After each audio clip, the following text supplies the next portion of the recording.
Previous short में हमने DNA finger printing के दो जेनेटिक मार्कर को समझा, वीएनटीआर एंड एसटीआर को, जो शो करता है पॉलीमॉर्फिज्म को non coding repeating DNA sequence से which are present in tandem repeats arranged in head and tail fashion in chromosome. तो टेंडम रिपीट क्या, रिपीट हो रहा टेंडमली। तो वीएनटीआर क्या है, non coding repeating DNA sequence है, short nucleotide repeated in tandem manner, larger STR से। इसमें जब भी रिपीट होगा 10 से लेके 100 न्यूक्लियोटाइड रिपीट चली जाएगी। इसको मिनी सेटेलाइट कहते हैं, 80 रीच। वीएनटीआर बड़ा है इसमें रिपीटिंग, लेकिन इसको मिनी सेटेलाइट कहते हैं, ऐसे ही याद रखना है। और ये एसटीआर क्या है, highly repeated DNA consist of 6 to 10 nucleotide repeat है, या चाहे 2 से 13 न्यूक्लियोटाइड रिपीट है। टेंडम मैनर में वीएनटीआर से छोटा होता है, इसमें 6 से 10 या 2 से 13 न्यूक्लियोटाइड रिपीट यूनिट होती है, इसको माइक्रोसेटेलाइट कहते हैं। तो इस एग्जांपल में बस ये देखना है कि इसमें कितने रिपीट हुए, तो 8 रिपीट, 9 रिपीट, 10 रिपीट। अब देखते हैं जेनेटिक मार्कर में 4 तरह का होता है। हमने वीएनटी और एसटीआर को समझा।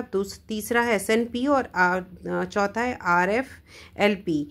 एसटीआर का दूसरा एग्जाम्पल भी आप देख सकते हैं, जिसको माइक्रोसेटेलाइट भी, शॉर्ट सीक्वेंस रिपीट भी कहते हैं। जीएससी फर्स्ट केस में आया 6 बेस पे रिपीट हुआ, दूसरे केस में आया जीएससी 9 बेस पे रिपीट हुआ, तो ये एसटीआर हुआ। अब समझते एसएनपी को। एसएनपी क्या है, जिससे सिंगल न्यूक्लियोटाइड पॉलीमॉर्फिज्म, जिसमें सिर्फ सिंगल न्यूक्लियोटाइड चेंज होता है in the genome between different individuals. तो ये इसमें देखिए ये सारे सेम ही, यहाँ सिर्फ आके सीटीए हो गया, सीएए हुआ, सीजीए है, सीसी है, तो सिर्फ सिंगल न्यूक्लियोटाइड चेंज हुआ in the genome between different individuals. तो इसको एसएनपी बेटर होता है एसटीआर से, क्योंकि ये कंपेयर करता है जीन बिटवीन पॉपुलेशन और फैमिली ट्री बनाने में आसानी होती है। तो इसमें सीक्वेंस को जीएससी सब में है, यहाँ आके सिर्फ एक सिंगल न्यूक्लियोटाइड चेंज हुआ है, सीटीए, सीएए, सीजीए, सीसीए। अब है रेस्ट्रिक्शन फ्रेगमेंट लेंथ पॉलीमॉर्फिज्म में।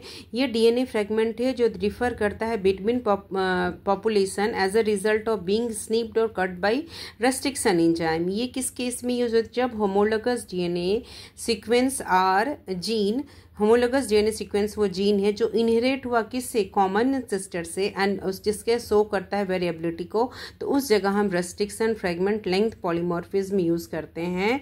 तो 4 तरह के जेनेटिक मार्कर हुए, SNP, RFLP, STR, and next one is VNTR.